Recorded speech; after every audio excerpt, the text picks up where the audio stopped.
الحمدللہ، اللہ تعالیٰ کا لاکھ لاکھ شکر ہے کہ مالک الملک نے اپنی یاد کی توفیق اور موقع عطا فرمایا۔ لاکھوں اور کروڑوں درود حضرت محمد مصطفیٰ صلی اللہ علیہ وآلہ وسلم پر، جن کے طفیل مالک الملک نے یہ مہربانی عطا فرمائی۔ سامعین کرام، اللہ تعالیٰ نے قرآن پاک میں ارشاد فرمایا، اعوذ باللہ من الشیطان الرجیم، بسم اللہ الرحمن الرحیم۔ اور جو تم میں سے فرما بردار بنی رہیں اللہ تعالیٰ اور اس کے رسول کی، اور نیک عمل کرتی رہیں، تو ہم اس کو اس کا اجر بھی دو چند دیں گے، اور ہم نے اس کے لیے عزت والی روزی تیار کر رکھی ہے۔ اے نبی کی ازواج، تم نہیں دوسری عورتوں میں سے کسی کی مانند،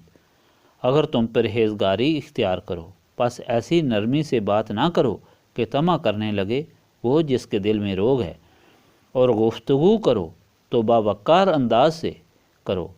اور ٹھہری رہو اپنے گھروں میں، اور اپنی آرائش کی نمائش نہ کرو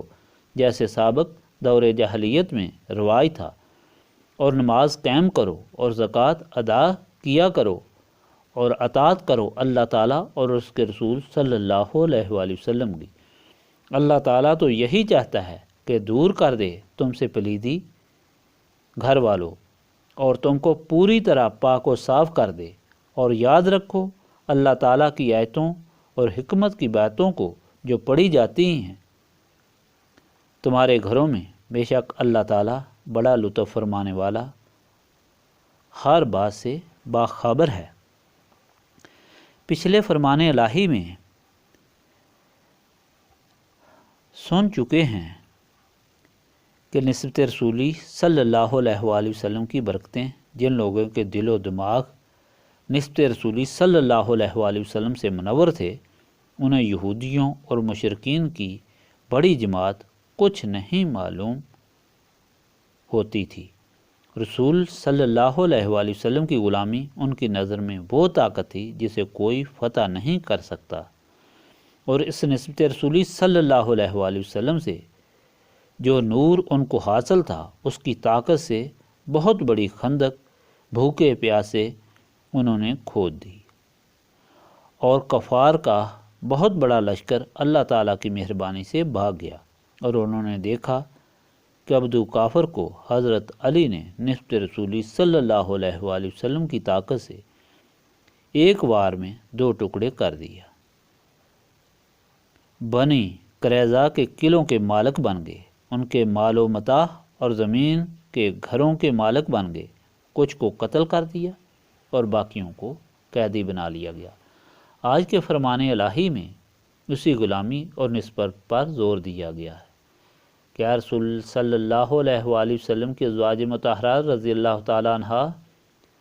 اگر اللہ تعالیٰ اور رسول پاک صلی اللہ علیہ وآلہ وسلم کیا فرما بردار رہیں، اور اللہ تعالیٰ اور رسول پاک صلی اللہ علیہ وآلہ وسلم کے حکم کے مطابق چلیں، تو ان کے لیے ہر عمل کا دوہرا ثواب ہے، اور ان کے لیے باعزت روزی ہے، یعنی باعزت روزی، باعزت رہنا اور باوقار زندگی۔ ان ازواج کو مخاطب کر کے اللہ تعالیٰ نے فرمایا کہ آپ اللہ تعالیٰ کے رسول صلی اللہ علیہ وآلہ وسلم سے نسبت کی وجہ سے باقی عورتوں کی طرح نہیں ہیں، بلکہ ان میں ممتاز ہیں۔ آپ باوقار طریقہ پر گھروں میں باپردہ رہیں، اور باعزت آپ اللہ تعالیٰ کے رسول صلی اللہ علیہ وآلہ وسلم کے گھر میں ہیں، اور اس گھر میں ہر ایک نے آنا ہوتا ہے، ہر ایک کام اور ضرورت ہوتی ہے، جس میں غلط لوگ بھی ہوتے ہیں۔ اس لیے اگر آپ کو اندر سے جواب دینا پڑے تو باوقار طریقے سے دیں، اور آپ اسی کا شانہ نبوت میں رہیں، جس کی قدر فرشتے بھی کرتے ہیں۔ آپ کی عزت اور خوبصورتی اس میں ہے، اور جاہلیت کے زمانے کی طرح بناؤ سنگار کر کے باہر نہ نکلیں، جس طرح وہ عورتیں بن ٹھن کر باہر نکلتی ہیں۔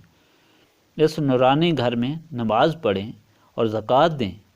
اور اللہ تعالیٰ اور رسول صلی اللہ علیہ وآلہ وسلم کے حکم کے مطابق زندگیاں گزاریں، کیونکہ اللہ تعالیٰ رسول پاک صلی اللہ علیہ وآلہ وسلم کے اہل بیت ہونے کی وجہ سے آپ کو پاک صاف کرنا چاہتا ہے۔ آپ قرآن کی تلاوت کریں، اس میں غور اور فکر کریں، اور لوگوں کو ہدایت دیں۔ اللہ تعالیٰ آپ کے اعمال کو دیکھ رہا ہے اور وہ اس کا آپ کو بہت بڑا بدلہ دے گا۔ یہاں دیکھ لیں نسبت رسولی صلی اللہ علیہ وآلہ وسلم کی کتنی اہمیت بیان کی گئی ہے، ضرورت بیان کی گئی ہے، اور اس پر قائم رہنے کے لیے کتنا سخت حکم ہے۔ یہی نسبت رسولی صلی اللہ علیہ وآلہ وسلم ہے جس کو حاصل کرنے کے لیے ہم یہاں بیٹھ کر یاد الہی سے سینوں کو صاف کرنے کی کوشش کرتے ہیں۔ استغفر اللہ العظیم الذی لا الہ الا هو الحی القیوم واتوب الیہ۔ استغفر اللہ العظیم الذی لا الہ الا هو الحی القیوم واتوب الیہ۔